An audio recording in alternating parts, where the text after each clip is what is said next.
ಇಷ್ಟೊಂದು ಆಧರಿಸಲು ಕಾರಣವೇನು ದೇವ?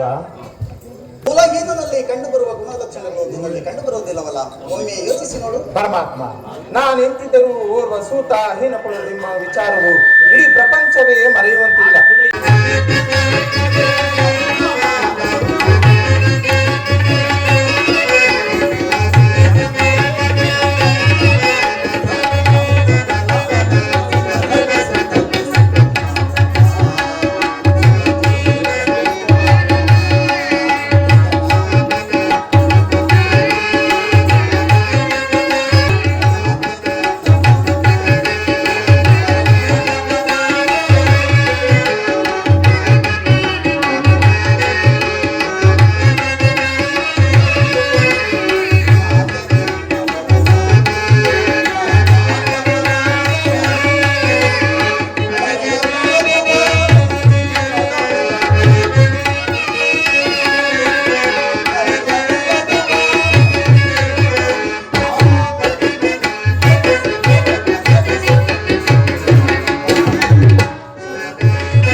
ಪರಮಾತ್ಮ, ನೀನು ಸೂತನಲ್ಲ, ಕ್ಷತ್ರಿಯ ಶ್ರೇಷ್ಠವಾದ ಚಂದ್ರವಂಶವೇ ನಿನ್ನ ವಂಶ, ಸೂರ್ಯನೇ ನಿನ್ನ ಜನಕ, ಕುಂತಿದೇವಿಯೇ ನಿನ್ನ ತಾಯಿ, ಲೋಕೈಕವೀರರಾದ ಪಾಂಡವರು ನಿನಗೆ ಸಹೋದರರಾಗಬೇಕು.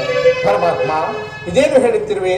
ಚಂದ್ರವಂಶವೇ ನನ್ನ ವಂಶವೇ, ಪಾಂಡವರು ನನ್ನ ಸಹೋದರರೇ, ಸೂರ್ಯನು ನನ್ನ ಜನಕನೇ, ಕುಂತಿದೇವಿಯು ನನ್ನ ಹೆತ್ತ ತಾಯಿಯೇ. ಓಹೋ, ಮರೆತಿದ್ದೇನು. ಇದು ಎಷ್ಟೇ ಆದರೂ ಯುದ್ಧ ಕಾಲ. ನೀನು ಪಾಂಡವರ ಪಕ್ಷಪಾತಿ. ಅವರ ತಲೆ ಕಾಯಲು ನನ್ನನ್ನು ಈ ರೀತಿ ವಂಚಿಸುತ್ತಿರುವೆಯ ದೇವ? ನನ್ನ ಮಾತನ್ನು ಸತ್ಯವೆಂದು ನಂಬಲು ಆಧಾರವೇನಿದೆ ಪರಮಾತ್ಮ? ಏಕಿಲ್ಲ ಕರಟ. ನಿನ್ನ ತಾಯಿಯಾದ ಕುಂತಿ ದೇವಿಯು ಕನ್ನಿಕಾ ವಯಸ್ಸಿನಲ್ಲಿದ್ದಾಗ ದೂರ್ವಾಸ ಮುನಿಗಳಿಂದ 5 ಮಂತ್ರಗಳ ಉಪದೇಶಗಳನ್ನು ಹೊಂದಿ ಆ ಮಂತ್ರಗಳು ಫಲಿಸುವವೋ ಇಲ್ಲವೋ ಎಂದು ಮನದಲ್ಲಿ ಸಂಶಯಪಟ್ಟು ಆ ಮಂತ್ರಗಳು ಒಂದಾದ ಸೂರ್ಯ ಮಂತ್ರವನ್ನು ಜಪಿಸಿದೆ. ನಿನ್ನ ತಾಯಿಯು ಲೋಕೋಪವಾದಕ್ಕೆ ಎದರಿ ನಿನ್ನನ್ನು ಗಂಗೆಯಲ್ಲಿ ತೇಲಿಬಿಟ್ಟಳು ಕರ್ಣ.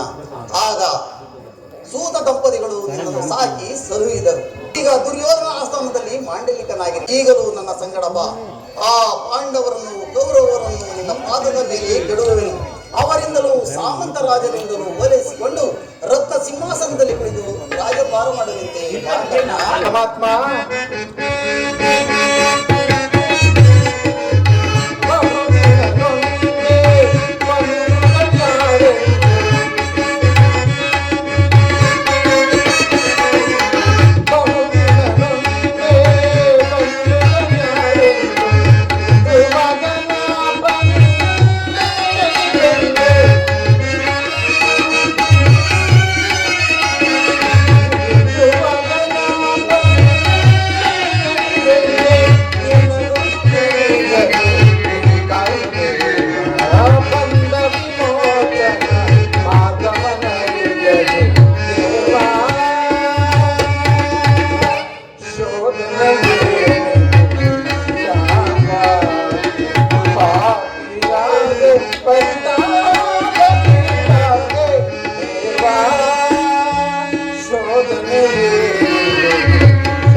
ಸಂಕಟ ಕಾರಣ ದೇವಾ ಶೋಧನೆಗೆ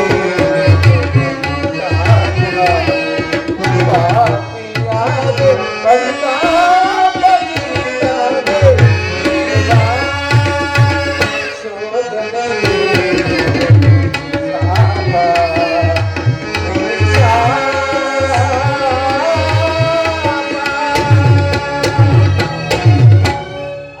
ಪರಮಾತ್ಮ, ಪಾಂಡವರು ನನ್ನ ಸಹೋದರನ ಮೇಲೆ ಅವರೊಡನೆ ಯುದ್ಧ ಮಾಡುವುದು ಅವರ ಅವಧಿ ನರಕವಲ್ಲವೇ? ನಂಬಿದ ಸ್ವಾಮಿಗೆ ದ್ರೋಹ ಮಾಡುವುದೆಂತೂ ಸರಿ. ಸಮರ ಮಹೋತ್ಸವದಲ್ಲಿ ಉತ್ಸಾಹಭರಿತನಾದ ನನಗೆ ಈ ರೀತಿಯ ಉಭಯ ಸಂಕಟವನ್ನು ತಂದೊಡಬೇಡ ದೇವಾ. ಧೈರ್ಯವನ್ನು ಕಳೆದುಕೊಳ್ಳಬೇಡ. ನಿನ್ನ ಜನ್ಮ ವೃತ್ತಾಂತವನ್ನು ತಿಳಿಸಿ ನಿಷ್ಕೀರ್ತಿ ಕಳಂಕಿತನಾಗಿ ಪಾರು ಮಾಡಿರುವೆ. ಇನ್ನು ಯಾರನ್ನು ಅವಲಂಬಿಸಬೇಕು, ಯಾರನ್ನು ತಿರಸ್ಕರಿಸಬೇಕು ಅದನ್ನು ನೀನೇ ನಿರ್ಧರಿಸು. ಪರಮಾತ್ಮ, ಆ ಪಾಂಡವರು ನನ್ನ ಸಹೋದರನ ಮೇಲೆ ಆ ಭೀಮಾರ್ಜುನರು ನನ್ನನ್ನು ನೋಡಿದಾಗಲೆಲ್ಲ ಓರ್ವ ಸೂತ ಹೀನಕುಲದಲ್ಲಿ ಯಾಡಿಸಿದ್ದರಲ್ಲ, ಅವರಿಗೆ ನಾನು ಎಂತವನೆಂಬ ವಿಚಾರವು ತಿಳಿದೆ ದೇವಾ. ತಿಳಿಯದು ಕರ್ಣ. ಈ ವಿಚಾರವು ನಿನ್ನ ಎತ್ತ ತಾಯಿಗೂ ತಿಳಿಯದು, ನನಗೂ ವಿದುರನಿಗೂ ಮಾತ್ರ ತಿಳಿದಿರುವುದು. ಆದರೆ ನಿನ್ನ ತಾಯಿಯು ನಿನ್ನನ್ನು ನೋಡಿದಾಗಲಲ್ಲ ದೇವ, ಆ ಕರ್ಣನ್ಯಾರು ಆತನನ್ನು ನೋಡಿದರೆ ಬಹಳ ಉಂಟಾಗುವುದಿಲ್ಲ ಎಂದು ಪದೇ ಪದೇ ಕೇಳ್ತಿದ್ದರು. ಈಗ ತಾನೇ ನಿನ್ನ ಜನ್ಮ ವೃತ್ತಾಂತವನ್ನು ಆಕೆಗೆ ತಿಳಿಸಿ ಬಂದಿರುವೆನು. ನಿನ್ನನ್ನು ನೋಡುವ ಸಲುವಾಗಿ ಬಹು ಸಂಭ್ರಮದಿಂದ ಗಂಗಾ ತೀರಕ್ಕೆ ಬರುವ ಕರ್ಣ, ಎತ್ತ ತಾಯಿಯ ಮನಸ್ಸನ್ನು ನೋಯಿಸಬೇಡ, ಅವಳ ಮನಸ್ಸನ್ನು ಸಂತೋಷಪಡಿಸಿ ಕಳಿಸು. ನಾನು ಬಂದು ಬಹಳ ವೇಳೆಯಾಯಿತು, ನಾನಿನ್ನು ಬರಲೇ ಕರ್ಣ. ಆಗಲಿ ಪರಮಾತ್ಮ. ಶ್ರೀಕೃಷ್ಣ ಪರಮಾತ್ಮನು ಎಂದಿಗೂ ಅಸತ್ಯವನ್ನು ಆಡುತ್ತಕ್ಕವನಲ್ಲ. ಧರ್ಮವೆಂದು ನಂಬಿರುವ ಆ ಧರ್ಮನಂದನ ಧರ್ಮರಾಯನು ನನ್ನ ಸಹೋದರನೇ. 1000 ಆನೆಗಳ ಬಲವುಳ್ಳ ಸುರ್ಧಾಂಶ ಸಂಭೂತನಾದ ಭೀಮಸೇನನು ನನ್ನ ಸಹೋದರನೇ. ತೇಜೋಮಯ ಮೂರ್ತಿಗಳಾದ ನಕುಲ ಸಹದೇವರು ನನ್ನ ಅನುಜರೇ. ಕುಂತಿದೇವಿಯು ನನ್ನ ಹೆತ್ತ ತಾಯಿಯೇ. ಮಾದ್ರಿದೇವಿಯು ನನ್ನ ಜನನಿಗೆ. ಪರಶಿವನನ್ನು ಓಡಾಡಿ ಪಾಶುಪದಾಸ್ತ್ರವನ್ನು ಪಡೆದು ಭಾರತ, ಫಲ್ಗುಣ, ಕಿರೀಟಿ, ಗಾಂಡೀವಿ, ಶ್ವೇತವಾಹನ, ಬೀಭತ್ಸು, ವಿಜಯಕೃಷ್ಣ ಎಂದು ದಶನಾಮಗಳಿಂದ ಕೂಡಿ ದಶ ದಿಕ್ಕುಗಳಲ್ಲೇ ತನ್ನ ಕೀರ್ತಿ ಜ್ಯೋತಿಯನ್ನಾಗಿ ಬೆಳಗಿ ಯಾರೊಡನೆ ಯುದ್ಧಕ್ಕೆ ನಿಂತರೂ ಅಪಜಯವನ್ನೇ ಕಾಣದ ಆ ನನ್ನ ಪರಮ ವೈರಿಯಾದ ಅರ್ಜುನನು ನನ್ನ ಸಹೋದರನೇ. ಅಯ್ಯೋ ಅರ್ಜುನ, ಈ ಯುದ್ಧದಲ್ಲಿ ನಿನ್ನನ್ನು ಕೊಲ್ಲುವುದಾಗಿ ಶಪಥ ಮಾಡಿದನಲ್ಲ, ನಿನ್ನ ಶಿರಸ್ಸು ಈ ಯುದ್ಧ ರಣರಂಗದಲ್ಲಿ ಬಿದ್ದು ಹೊರಳಾಡುವುದನ್ನು, ಈ ರಕ್ತದ ಮಡುವಿನಲ್ಲಿ ಕೊಚ್ಚಿಕೊಂಡು ಹೋಗುವುದನ್ನು ಈ ಪಾಪಿ ಕಣ್ಣುಗಳಿಂದ ಹೇಗೆ ನೋಡಲಿ? ಅಯ್ಯೋ ಪಾಪಿ ಕಣ್ಣ, ಪಾಂಡುಪುತ್ರನಾಗಿ ಹುಟ್ಟಿ ಪಾಂಡವರನ್ನೇ ವಧಿಸಲು ಹೊರಟಿರುವೆಯಲ್ಲ, ಕೊಲ್ಲಲೇ ಕೊಲ್ಲಲೇ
ಇಲ್ಲಿ ನನ್ನ ಜನ್ಮ ವೃತ್ತಾಂತವನ್ನು ತಿಳಿಯುವುದೆಂದು ವಾಸುದೇವನು ಹೇಳಿದನಲ್ಲ, ಏನಿರಬಹುದು ರಹಸ್ಯ?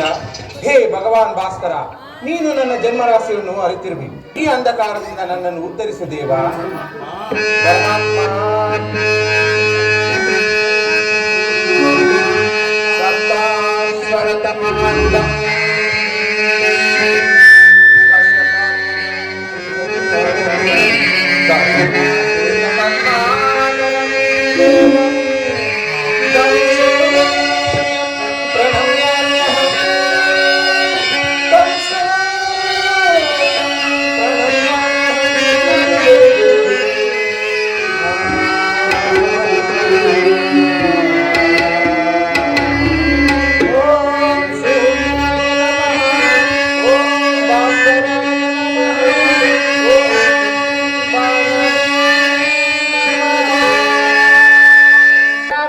ಏಕಾಗ್ರತೆಯನ್ನು ಭಂಗಪಡಿಸಿದ ನೀನು ಯಾರು ತಾಯಿ?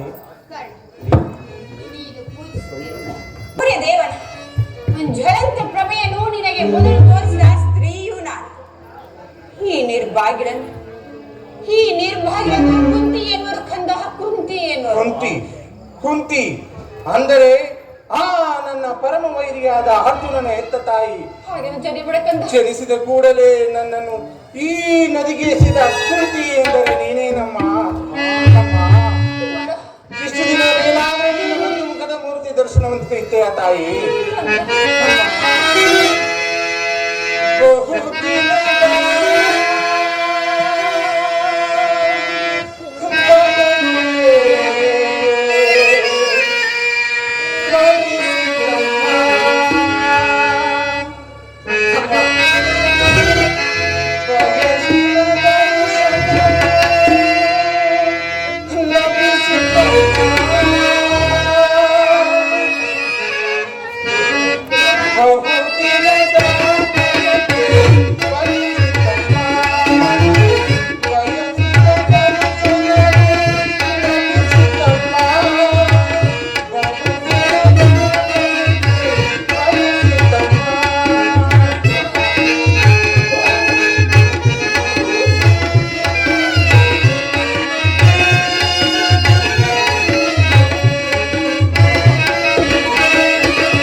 ತಾಯಿ. ಕೀರ್ತಿಶಾಲಿ ಆಗೋ ಕಂದ. ಎಂತ ಕೀರ್ತಿಯಮ್ಮ ನನ್ನದು. ಶ್ರೇಯಸ್ಸನ್ನೇ ಪಡೆ. ಜನಿಸಿದ ಕೂಡಲೇ ನನ್ನನ್ನು ಈ ಗಂಗಾ ನದಿಗೆ ತೇಲಿ ಬಿಡಲು ನಾನು ಮಾಡಿದ ಅಪರಾಧ ಎನ್ನುತ್ತಾರೆ. ಅಲ್ಲಿಯ ಜಲಚರಗಳು ನನ್ನನ್ನು ತಿನ್ನದೆ ಬಿಟ್ಟವಲ್ಲ. ಅಮ್ಮ, ಕಾಡಿನಲ್ಲಿ ಕೂಗು ಹೂಗಳು ತಮ್ಮ ತಮ್ಮ ಮನೆಗಳನ್ನು ಅದೆಷ್ಟೋ ಪ್ರೀತಿ ಮಮತೆಯಿಂದ ಸಾಕಿಸಲು ಮನುಷ್ಯ ಮಾತ್ರ ನಾನು ಮಾಡಿದ ಅಪರಾಧವೇನು ತಾಯಿ? ಅಮ್ಮ, ನೀನು ಎಷ್ಟೇ ಆದರೂ ನನ್ನ ಹೆತ್ತ ತಾಯಿ. ನಿನ್ನನ್ನು ದೂಷಿಸಿದ್ರೆ ನಾನು ಪರಪಾಪೆ. ಈಗಲಾದ್ರೂ ನನ್ನ ಮಗನೆಂಬ ಮಮಕಾರ ಬಂದಿತ್ತಲ್ಲ, ಕರುಣೆ ತೋರಿದೆಯಲ್ಲ. ಅಮ್ಮ, ಈ ನಿನ್ನ ಉಪಕಾರದ ಭಾರವನ್ನು ನಾನು ಹೇಗೆ ತೀರಿಸಲಿ ತಾಯಿ? ಅಮ್ಮ,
ಇದುವರೆಗೆ ಜೀವಿಸಿದೆಂಬ ವಿಚಾರವಂತಿದ್ದಿರಲ್ಲ ಮಗನೇ. ಈಗ ತಾನೇ ಶ್ರೀಕೃಷ್ಣನ ತಿಳಿಸಿದ ನೀನು ಬಾಲ್ಯದಲ್ಲಿ ಅದೆಷ್ಟು ಕಷ್ಟವನ್ನು ಅನುಭವಿಸಿದೆ, ಅದೆಷ್ಟು ನಷ್ಟವನ್ನು ಅನುಭವಿಸಿದೆಯೋ ನಾವು ಕಾಡಿನಲ್ಲೇ ಕಂದ, ನಾವು ಕಾಡಿನಲ್ಲ ಮಗನೇ. ಈ ಪಾಪಿ ತಾಯಿಯನ್ನು ಮನ್ನಿಸು ಕಂದ, ಮನ್ನಿಸು. ಅಮ್ಮ, ನೀನು ಈ ರೀತಿ ಮಾತನಾಡುವುದು ಬಾಲಕನಾದ ನನಗೆ ಶ್ರೇಷ್ಠವಲ್ಲ ತಾಯಿ. ಅಮ್ಮ, ಕಂದ, ಆಗಿದ್ದು ಆಗಿ ಹೋಯಿತು ಮಗನೇ. ಈಗಲಾದರೂ ನಿನ್ನ ಸಹೋದರ ಸೇರುವ ಮಾತ್ರ ಸೇರಬೇಡ ಮಗನೇ. ಇದು ಸೌಭಾಗ್ಯದಾನ ಕಂದ, ಸೌಭಾಗ್ಯದಾನ ಮಾಡು. ಅಮ್ಮ, ಇದೊಂದು ಮಾತು ಬಿಟ್ಟು ಬೇರೆ ಏನಾದ್ರೂ ಕೇಳುತ್ತಾಯಿ ನಡೆಸಿಕೊಡುವೆನು. ನನ್ನ ಜನ್ಮವಿರುವ ತನಕ ನಾನು ಸ್ವಾಮಿ ದ್ರೋಹವನ್ನು ಮಾತ್ರ ಮಾಡಲಾರೆ ತಾಯಿ. ನಾನು ನಿನ್ನ ಹೆತ್ತ ತಾಯಿಯಲ್ಲಿ ಇದು ನಿನ್ನಲ್ಲಿ ಭಿಕ್ಷೆಯನ್ನು ಬೇಡುತ್ತಿರುವೆನು. ಪಾಂಡವರಲ್ಲಿ ವೈರವನ್ನು ಕಳೆ ಕಂದ. ನೀನೇ ಹೇಳು, ಕೊರೆದಾತನು ನನ್ನನ್ನೇ ನಂಬಿ ಯುದ್ಧವನ್ನು ಹೂಡಿರುವಾಗ ಆತನ ಕಾರ್ಯಗಳು ನನ್ನಿಂದಲೇ ಸಾಧಿತವಾಗಬೇಕಾಗಿರುವಾಗ ಇಂತಹ ಸಂಬಂಧ ಕಲ್ಪಿಸಿಕೊಂಡು ಆತನನ್ನು ತೊರೆದರೆ ನಾನು ಪರಮ ಪಾಪಿಯಾಗುವುದಿಲ್ಲವೇ? ಅಮ್ಮ, ಮುಂದೆ ಹುಟ್ಟುವ ಮಕ್ಕಳು ಮೊಮ್ಮಕ್ಕಳು ನನ್ನನ್ನು ನೀಚ ಸೂತನೆಂದು ಹೀಯಾಳಿಸಲಿ. ಅಮ್ಮ, ನೀನೇ ಹೇಳು, ಇಂತಹ ಸಂದಿಗ್ಧ ಪರಿಸ್ಥಿತಿಯಲ್ಲಿ ನೀನೇ ನನಗೆ ತಬೋಧನೆ ಮಾಡ್ತಾಯಿ. ನಿಜ ಕಣ, ನಿನ್ನ ಮಾತು ಸತ್ಯ. ಆದರೆ ಪಾಂಡವರು ನಿನ್ನ ಬೆನ್ನ ಹಿಂದೆ ಬಿದ್ದ ಸಹೋದರನೆಂಬ ಭಾವನೆ ನನ್ನಲ್ಲಿರಲಿಲ್ಲವಲ್ಲಮ್ಮ. ನೀವು 6 ಜನ ಸೇರಿ ರಾಜ್ಯಭಾರ ಮಾಡುವುದನ್ನು ಹೆತ್ತ ತಾಯಿಯಾದ ನಾನು ಕಣ್ತುಂಬ ನೋಡಿ ಸಂತೋಷ ಪಡುವುದನ್ನು ಹೇಳು ಮಗನೇ. ಇದು ಇದುವರೆಗೂ ಸಹೋದರನೆಂಬ ಭಾವನೆಯೇ ನನ್ನಲ್ಲಿರಲಿಲ್ಲ. ನೀನು ಎಳೆಯತನದಲ್ಲಿ ಬಿಸಾಡಿದ ಸಸಿಯು ಘೋಷಿಸುವಿಲ್ಲದೆ ಒಣಗಿ ಹೋಗಿ ಈಗ ಪುನಃ ಚಿಗುರುವುದೇನಮ್ಮ? ಅಮ್ಮ, ಕಂದ, ಘೋಷಿರುವುದೇ ಒಣಗಿ ಹೋಗಿರುವುದು ಪುನಃ ಚಿಗುರುವುದೇನಮ್ಮ? ಶ್ರೀ ಕೃಷ್ಣ ಪರಮಾತ್ಮನು ಪಾಂಡವರ ಪ್ರಾಣವೇ ತನ್ನ ಪ್ರಾಣವೆಂದು ವಚನವನ್ನು ನೀಡುವಾಗ ಇನ್ನಿಲ್ಲದೆಯಮ್ಮ ಚಿಂತೆ, ಬಿಡುತ್ತಾಯಿ ಚಿಂತೆಯನ್ನು. ನನ್ನ ಚಿಂತೆ ಕುಮಾರ, ನಿಮಗೆ ಕಂದ, ಲೋಕೈಕ ವೀರನಾದ ನೀನು ಹಾಗೂ ಆ ದುರ್ಯೋಧನನು ಪಾಂಡವರ ಮೇಲೆ ಇಷ್ಟೊಂದು ದ್ವೇಷವನ್ನೇ ಸಾಧಿಸುತ್ತಿರುವಾಗ ಹೆತ್ತ ತಾಯಿಯನ್ನ ನಾನು ಚಿಂತಿಸದೆ ಹೇಗೆ ಇರಲಿ ಕಂದ, ಹೇಗೆ ಇರಲಿ? ನೀನು ಹೇಳಿ ಮುಗಿದೆ, ಹೋಗಲಿ ಬಿಡು ಕಂದ. ನಾಡಿನ ಯುದ್ಧದಲ್ಲಾದರೂ ಪರಾನ್ಮುಖನಾಗುವೆಯ ಮಗನೇ. ಅಮ್ಮ, ಅದೊಂದು ಮಾತನ್ನು ಬಿಟ್ಟು ಬೇರೆ ಏನಾದ್ರೂ ಕೇಳು ತಾಯಿ, ನಡೆಸಿಕೊಡುವೆನು. ಕರ್ಣನು ಅಂತ ನೀಚನಲ್ಲ ತಾಯಿ. ಆ ಕೌರವೇಶ್ವರನು ನನ್ನ ಮೇಲಿಟ್ಟಿರುವ ವಿಶ್ವಾಸವನ್ನು ನೀನೇನು ಬಲ್ಲ ತಾಯಿ. ಇಡೀ ಪ್ರಪಂಚವೇ ನನ್ನನ್ನು ಸೂತ ಹೀನಕೊಳ್ಳುವುದನ್ನು ದೂಡಿಬಿಟ್ಟಾಗ ಬಹು ಮನ್ನಣೆಯಿಂದ ಆಧರಿಸಿ ನನ್ನನ್ನು ಸಾಕಿಸಬಹುದನ್ನಲ್ಲದೆ ಅಂಗರಾಜ್ಯಕ್ಕೆ ಪಟ್ಟ ಕಟ್ಟಿ ನನ್ನನ್ನು ಉದ್ಧರಿಸಿದನಮ್ಮ. ಅಮ್ಮ, ಇಂತಹ ಸಂಬಂಧಗಳನ್ನು ಕಟ್ಟಿಸಿಕೊಂಡು ಆತನನ್ನು ಬಿಡಲು ಸಾಧ್ಯವಿಲ್ಲ. ಈ ಯುದ್ಧದಿಂದ ನಾನು ಪರೋನ್ಮುಖನಾಗಲಾರ ತಾಯಿ. ಇದೊಂದು ಮಾತನ್ನು ಬಿಟ್ಟು ಬೇರೇನಾದ್ರೂ ಕೇಳುತ್ತಾನೆ, ನಡೆಸ್ಕೋಬೇಕು.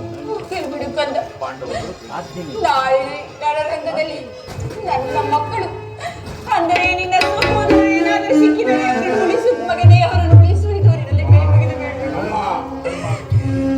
ಅಮ್ಮ, ಇದೊಂದು ಮಾತನ್ನು ಬಿಟ್ಟು ಧರ್ಮವೆಂದು ನಂಬಿರುವ ಧರ್ಮರಾಯನೇ ನನ್ನ ಎದುರಿಗೆ ಬಂದರು ಆತನನ್ನು ಕಣ್ಣೆತ್ತಿ ನೋಡುವುದಿಲ್ಲ ತಾಯಿ. ಸಾವಿರ ಆನೆಗಳ ಬಲವುಳ್ಳ ರುದ್ರಾಂಶ ಸಂಭೂತನಾದ ಭೀಮಸೇನನು ತನ್ನ ಗದೆಯಿಂದ ನನ್ನ ತಲೆಯನ್ನು ನುಚ್ಚುನೂರು ಮಾಡಲು ಆತನ ಮೇಲೆ ಕೈ ಮಾಡುವುದಿಲ್ಲ ತಾಯಿ. ತೇಜೋಮಯವಾದ ಮೂರ್ತಿಗಳಾದ ನಕುಲ ಸಹೋದರ ಮೇಲೂ ಎಂದಿಗೂ ಕೇಡನ್ನು ಬಯಸುವುದಿಲ್ಲ ತಾಯಿ. ಆದರೆ ಆ ನನ್ನ ಪರಮ ವೈರಿಯಾದ ಅರ್ಜುನನನ್ನು ಮಾಡಿ ಅರ್ಜುನ ಮೇಲೆ ಇಷ್ಟೊಂದು ಹೌದು ತಾಯಿ. ಆ ಅರ್ಜುನನನ್ನು ಎಡನೆಯು ಯುದ್ಧ ಮಾಡಲು ಹೋರಾಡುವುದನ್ನು ನನ್ನ ಸ್ವಾಮಿ ನೋಡಿ ಆನಂದ ಪಟ್ಟರೆ ಆಗ ನನ್ನ ಜನ್ಮ ಸಾರ್ಥಕವಾಗುತ್ತಾಯಿ. ಈಗ ನಾನೇ ಆತನ, ನನ್ನಿಂದ ಅರ್ಜುನನೇ ಆತನಾರು. ನಿನಗೆ 5 ಮಕ್ಕಳು ಉಳಿದೇ ಉಳಿಯುತ್ತಾಯಿ. ಬಿಡುತ್ತಾಯಿ ಚಿಂತೆಯೇನು? ಹೋಗಲಿ ಬಿಡು ಕಂದ. ಈ ನಿನ್ನ ಹೆತ್ತ ತಾಯಿ ಒಂದು ಮಾತನ್ನಾದರೂ ನಡೆಸಿಕೊಡುವೆಯ ಕಂದ? ಅದೇನು ಹೇಳಮ್ಮ? ಕಂದ, ಸತ್ಯವಾಗಿ ನಡೆಸಿಕೊಡುವೆಯ ಕಂದ? ಸತ್ಯವಾಗಿ ನಡೆಸಿಕೊಡುವೆ, ಹೇಳಮ್ಮ. ಕುಮಾರ,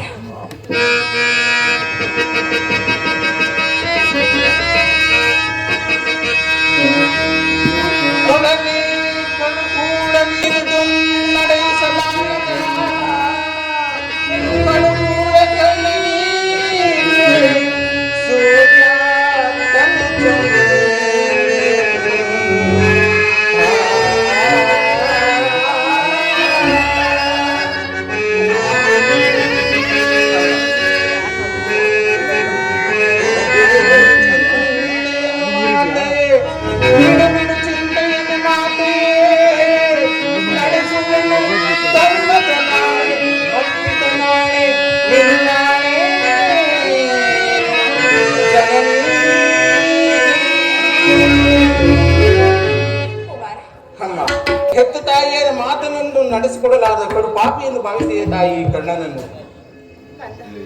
ಆಯಿಸಿದವರು ಎಲ್ಲಿ ಹೆಸರು ಬದುಕಿಕೊಳ್ಳಿ, ಹೆತ್ತ ತಾಯಿಯ ನನಗೆ ಅದೇ ತಾನೇ ಸಂತೋಷ.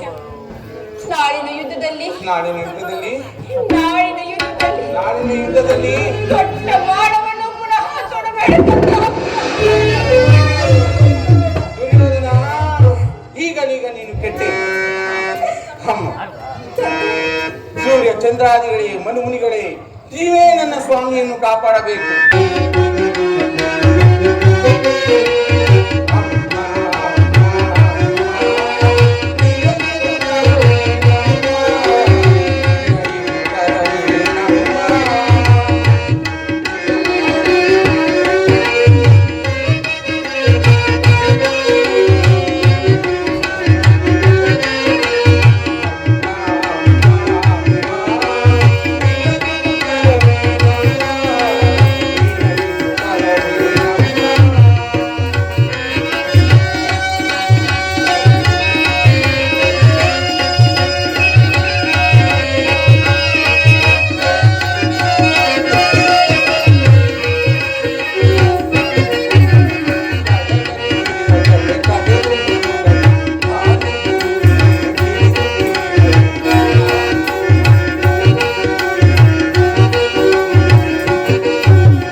ಇಂದ್ರಾದಿಗಳೇ, ಮನುಮಿನಿಗಳೇ, ಅಷ್ಟದಿಕ್ಪಾಲಕರೇ, ನೀವೇ ನನ್ನ ಸ್ವಾಮಿಯನ್ನು ಕಾಪಾಡಬೇಕು. ಇಂದ್ರನ ಮೋಸದಿಂದ ನನ್ನ ವಜ್ರಕವಚನು ಅಪಹರಿಸಿದನು. ಆತನ ದುರಾದೃಷ್ಟಕ್ಕೆ ವಿದುರನು ಸರ್ವೋತ್ತಮವಾದ ಬಿಲ್ಲನ್ನು ಮುರಿದು ಬಿಸಾಡಿದನು. ಶ್ರೀಕೃಷ್ಣ ಪರಮಾತ್ಮನು ನನ್ನ ಜನ್ಮ ವೃತ್ತಾಂತವನ್ನು ತಿಳಿಸಿ ನನ್ನ ಹೃದಯದ ಆತ್ಮಸ್ಥೈರ್ಯವನ್ನೇ ಕಿತ್ತುಕೊಂಡನು. ಈಗ ನೀನು ನನ್ನ ಹೆತ್ತ ತಾಯಿಯಾದರೂ ತುಟ್ಟ ಬಾಣ ತೊಡಬೇನು ಎಂದು ವಾಗ್ದಾನ ಮಾಡಿದನು. ಈ ದೈವ ಪ್ರಪಂಚ ಎಲ್ಲವೂ ಸಂಚು ಮಾಡುತ್ತಿರುವುದು ಮಾಡಲಿ. ಪೌರುಷ ವಿರುದ್ಧ ಹೋರಾಡಿ ನನ್ನ ಸ್ವಾಮಿಗಾಗಿ ದುಡಿಬೇನು, ಮಡಿಬೇನು. ದುಡಿದು ದೈವವಿಚ್ಚೆ ನಮ್ಮ ಶ್ರೀಕೃಷ್ಣನ ಕುಡಿಲೋಪಾಯವು ಫಲಿಸಿತು. ನಿಮ್ಮೆಲ್ಲರ ಸಂತೋಷವಿದ್ದಂತಾಗಲಿ. ನಮಗೆ ಈ ಯುದ್ಧದಲ್ಲಿ ಜಯವಿಲ್ಲ. ನೀನು ಹೋಗಿ ಬಾ ತಾಯಿ. ನಾನಿನ್ನು ಹೋಗಿ ಬರುವೆನು ಕಂದ. ನೀನು ಕೊಟ್ಟ ಮಾತಿನಲ್ಲಿ ಸಂದೇಹವಿಲ್ಲ ತಾನೆ? ಇಲ್ಲಮ್ಮ, ಹೆತ್ತ ಮಗನ ಮೇಲೆ ಸಂದೇಹವೇ ತಾಯಿ.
ಅಮ್ಮ ಕಟ್ಟ ಕಡೆಯದಾಗಿ ನನ್ನ ಮಾತನ್ನು ನಡೆಸಿಕೊಡ್ಬೇಕಾಗಿದೆ.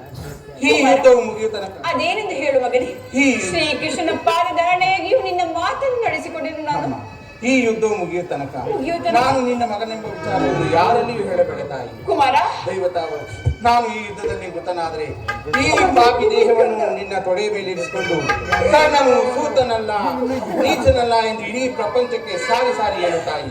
ನಮ್ಮ ಧರ್ಮರಾಯನಿಂದ ನನ್ನ ಕಟ್ಟ ಕಡೆಯ ಉತ್ತರಾದಿ ಕ್ರಿಯೆಗಳನ್ನು ಮಾಡಿಸಬೇಕೆಂದು ಬಡು ವಿನಯದಿಂದ ಬೇಡಿಕೊಳ್ಳುವೆನು ತಾಯಿ, ಬೇಡಿಕೊಳ್ಳುವೆನು. ಇಂತಹ ಧರ್ಮ ಸಂಕಟದಿಂದ ಈ ಸಾಮ್ರಾಜ್ಯ ಉಳಿಯುವುದಾದರೆ ಅಂತಹ ಸಾಮ್ರಾಜ್ಯವೇ ನಾಶವಾಗಿ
ದೈವಾನುಕೂಲವಿಲ್ಲದವರು ಬದುಕಿದ್ದು ವ್ಯರ್ಥ.